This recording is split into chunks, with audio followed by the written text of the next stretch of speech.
Hello, and welcome to the Daily Debrief Download, an audio series taking you through the biggest stories and the breaking news from the Oceanographic newsroom. I'm Rob Hutchins, news editor here at Oceanographic magazine, and in this episode, I'll be leading us on a deeper dive into just one news story from today's top headlines. Now, today we are in British waters where a campaign led by the environmental organisation Oceana UK has shed new light on the scale of toxic pollution caused by the oil and gas industry.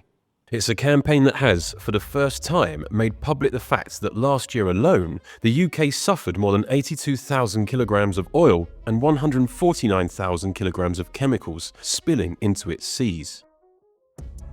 Governmental data has been brought to light through an extensive campaign driven by Oceana UK on behalf of the environmental impact group Ocean Alliance Against Offshore Drilling, and has been presented for the first time ever in a clear and concise interactive map of oil and chemical spills that have occurred around the country. Until now, all this data had been largely, to quote those working on the campaign, hidden away across what they have also described as an opaque and misleading reporting system spread across multiple governmental databases. The project, an interactive map of the UK with easy-to-understand details surrounding each oil and chemical spill from the last year, has been developed to bring a new level of clarity to the subject and make it easier for the general public to understand what is happening to their seas. So, what is happening to the waters around Britain, and where has all this data been hiding? This project is all about empowering the British people. The map has been designed to enable the public to investigate for themselves the individual spills that occur within British waters, as they are reported by the companies responsible for them. It is also to keep a watchful eye on the government's response to each of them, case by case. And there are plenty of reasons for the public to be vigilant. We've all seen the footage, and we know that oil spills can be devastating to marine life. Last summer, one recorded oil spill which occurred in the Albert oil field off the northeast coast of Scotland was responsible for leaking some 11,170 kilograms of chemicals into the ocean. 2,800 kilograms of this was a biocide described as very toxic to aquatic life, with long-lasting effects. This all took place just 25 kilometers from one of Scotland's most prized marine protected areas, a region known for its local populations of mink and killer whales, white-beaked dolphin, and a particularly high density of harbour porpoise. All of this wildlife would have been at severe risk of coming into contact with those chemicals, whether that would be through absorption via the skin, through feeding, or simply by inhaling their toxic vapors. The harm this could cause marine life is, of course, extensive, with impacts ranging from lung disease in dolphins to cancers in seabirds, as well as deformation and breeding disruption in fish. An oil or chemical spill of any magnitude can and routinely does bear impacts that reverberate across the marine environment for years after. You'd think, with such a long-lasting impact on our waters and the life within them, the rebuke or retribution against those responsible would be enacted swiftly. So what are the penalties that those responsible face? Well, it's a misconception that Oceana UK has, once again, taken the chance to shed some light on.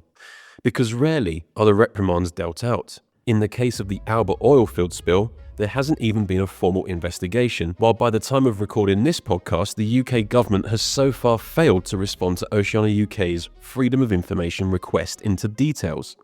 Quite discouragingly, this isn't a unique circumstance either. In fact, campaigners have accused the government and big oil companies of acting far too often under the veil of opaque reporting in a system that relies far too heavily on self-regulation when oil spills occur. They suggest that owing to poor standards in self-reporting, the situation in the sea is likely to be even worse than it appears on the map. Last September, Oceana issued a report in which it had found oil giants to be benefiting from a reporting loophole which allows them to not report the full extent of leaks. While oil companies are required to report all accidental oil spills, they can, under a permit, intentionally release something called produced water, which is a mix of water, oil, and other toxic chemicals, all into the sea. According to Oceana, breaches of those permits have often been excluded from external analysis and scrutiny, while the total oil spilled into UK waters in the 10 years since 2014 increased by 43% and more than doubled between 2021 and 2024.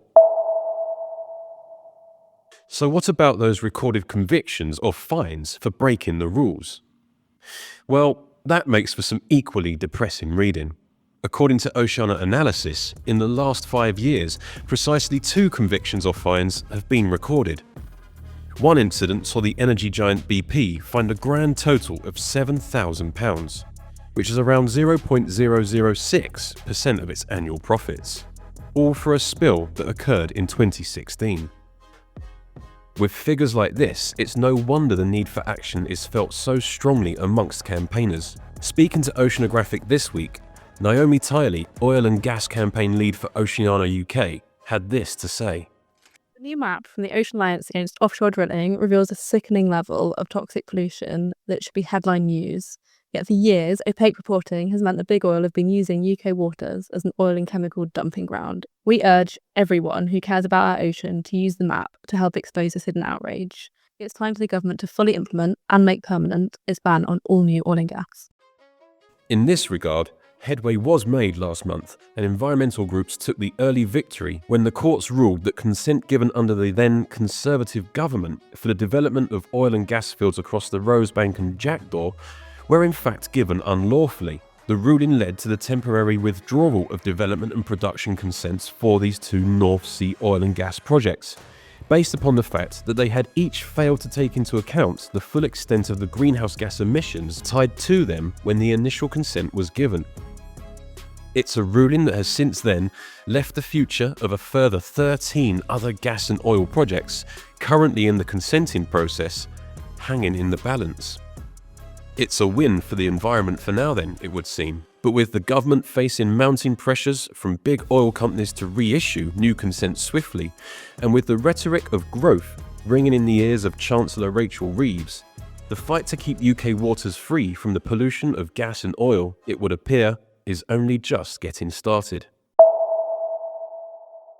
If you want to learn more about this story or other stories on oil and gas developments in the UK waters and the actions being taken to halt them, then head to the Oceanographic newsroom. For more information on Oceana UK's oil and chemical spill map of the British Isles, head to stopoffshoredrilling.org.uk/map. This has been the Daily Debrief Download. I've been Rob Hutchins. Thank you for listening.